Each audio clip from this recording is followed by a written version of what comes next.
जय हिंद फ्रेंड्स, कैसे हैं आप लोग। देखिए, आज हम लोग बात करेंगे इस लेक्चर में नॉर्थ कोरिया और ईरान क्या कुछ बड़ा डील्स करने वाले हैं और इसका इम्पैक्ट क्या पड़ेगा वर्ल्ड ऑर्डर पे। ठीक है, क्योंकि आपको पता है कि आज ठीक एक दिन पहले जो नॉर्थ कोरिया के डेलीगेट्स हैं वो ईरान के अंदर गए और यहाँ पे बाकायदा मीटिंग करते हुए फोटो देख सकते हैं। ठीक है, इसके बारे में बात करेंगे हम लोग। ठीक है, और आपको समझ में आएगा तो प्लीज आपसे रिक्वेस्ट है, आप लोग शेयर कर दीजिएगा और कॉमेंट करके बताइएगा। देखिए, आज से ठीक 13 दिन पहले मैंने वीडियो बनाया था कि बी रेडी फॉर वार। ये किसने कहा था? यही किम जोंग उन, इस तानाशाह ने कहे थे। ठीक है, ये नॉर्थ कोरिया के तानाशाह हैं, अपने पिता की तरह ही ये तानाशाह है।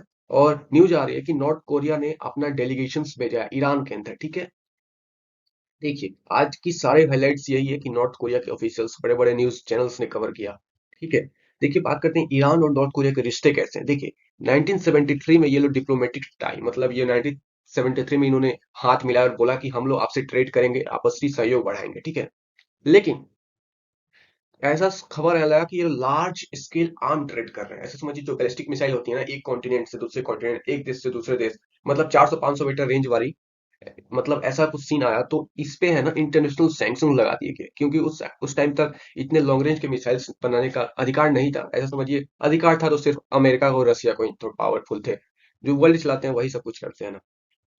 उसके बाद क्या हुआ देखिए, अब न्यूज आई कि नॉर्थ कोरिया ने डेलीगेशंस भेजा ईरान 5 साल बाद। ठीक है, और ये मतलब ऐसा समझिए ये आग की तरह घी में काम करेगा, क्योंकि इसके बहुत मायने हो सकते हैं, वो भी हम लोग बात करेंगे। ठीक है, 5 साल बाद गए।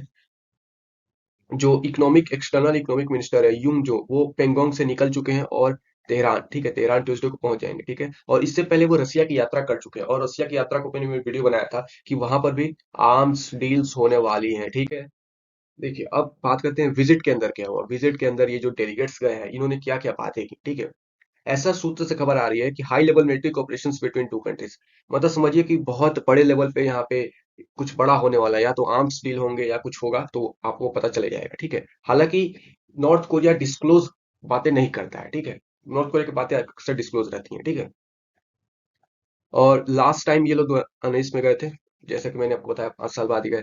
और वहां पे एक रिसर्च प्रोफेसर है कोरिया यूनिवर्सिटी के, बिल जो को, उन्होंने कहा है कि यूक्रेन का जो वार है ना, इसने रास्ता का काम किया कि ईरान और नॉर्थ कोरिया को साथ लाने के लिए। क्योंकि देखिए, ईरान ईरान नॉर्थ कोरिया और रसिया, ये अभी फिलहाल दुनिया में अकेले हैं, इनका कोई साथ दे नहीं रहा है। सॉरी, और चाइना यहाँ पे। ठीक है, चाइना के साथ तो अच्छे हैं, लेकिन ये लोग एक गुट बना रहे हैं, समझ रहे हैं ना। दुनिया में भी गुटबाजी होती है, जैसे हर, देखिए गुटबाजी हर जगह है दुनिया भर में, तो यहाँ भी यही गुटबाजी हो रही है। ठीक है, और ऐसा बोला है कि ये लोग वाइडर मिलिट्री कोऑपरेशंस करेंगे, इन्होंने प्रोफेसर साहब ने कहा है। देखिए, और एक और न्यूज खबर आई, ये फाइनेंशियल टाइम्स की आर्टिकल्स है जहां पे मैं ये पढ़ रहा था, तो मेरे को ये शौक लगा। ऐसा बोला जा रहा है कि हमास, जो एक टेररिस्ट ग्रुप है, जो अमेरिका ने टेररिस्ट इसको ग्रुप घोषित कर रखा है, बहुत सारी इंटरनेशनल कंट्रीज ने इसको टेररिस्ट घोषित कर रखा है, हालांकि इंडिया ने इसको टेररिस्ट घोषित नहीं किया है। और इसराइल बार बार प्रेशर बनाता है कि आप लोग हमास को टेररिस्ट ग्रुप घोषित करिए, हालांकि इंडिया ने नहीं कहा है। ठीक है, इंडिया ने अभी इसको किया नहीं है कि टेररिस्ट ग्रुप है। ठीक है, लेकिन ऐसा इंटरनेशनली ऐसा इमेज बन चुका है कि ये टेररिस्ट ग्रुप है। और ऐसा पता चल रहा है कि हमास नॉर्थ कोरिया के वेपन्स यूज कर रहा है, और ये भी पता चल रहा है कि पैंगोंग, जो नॉर्थ कोरिया की जो राजधानी है, तो उसने हेल्प किया ईरान को इस अटैक ऑन इसराइल। सोचिए कितनी बड़ी बात है। फाइनेंशियल टाइम्स ने ये निकाला कि ईरान को हेल्प किया इसराइल के ऊपर अटैक करने के लिए, किसने हेल्प किया? पैंगोंग, मतलब नॉर्थ कोरिया। ठीक है, सोचिए कितनी बड़ी एलिगेशंस हैं।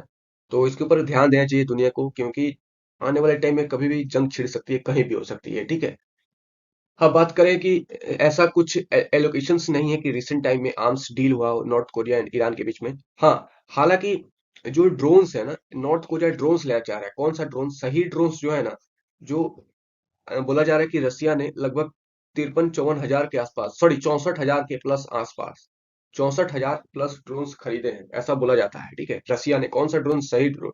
सही ड्रोन कौन है? सुसाइड बॉम्बर है। सुसाइड ड्रोन समझते हैं ना, जाके लड़ जाते हैं, खुद भी मर जाएंगे, दूसरे को भी मार देंगे, मतलब खुद भी ब्लास्ट हो जाएंगे, वो भी। जैसे कि ये ऐसा समझिए कि जैसे ये जाके हेलीकॉप्टर से लड़ गए, तो हेलीकॉप्टर भी ब्लास्ट हो जाएगा, ये भी ब्लास्ट हो जाएंगे। ठीक है, ऐसा सारे मिसाइल्स का ही है, लेकिन सुसाइड बॉम्बर इनको बोल दिया जाता है। ठीक है, अब बात करते हैं क्या लिटरली ईरान के साथ यहाँ पे डील्स हो रहा है। नॉर्थ कोरिया वेपन्स बेच रहा है ईरान को। ठीक है, तो ऐसा पता चलता है कि यूएसए हमेशा से भी, मतलब एलिगेशंस लगाता है कि नॉर्थ कोरिया और ईरान में हम मिलिट्री कोऑपरेशंस हो रहा है। ठीक है, और न्यूक्लियर एंड मिसाइल फील्ड्स में भी हो रहा है, सोचिए।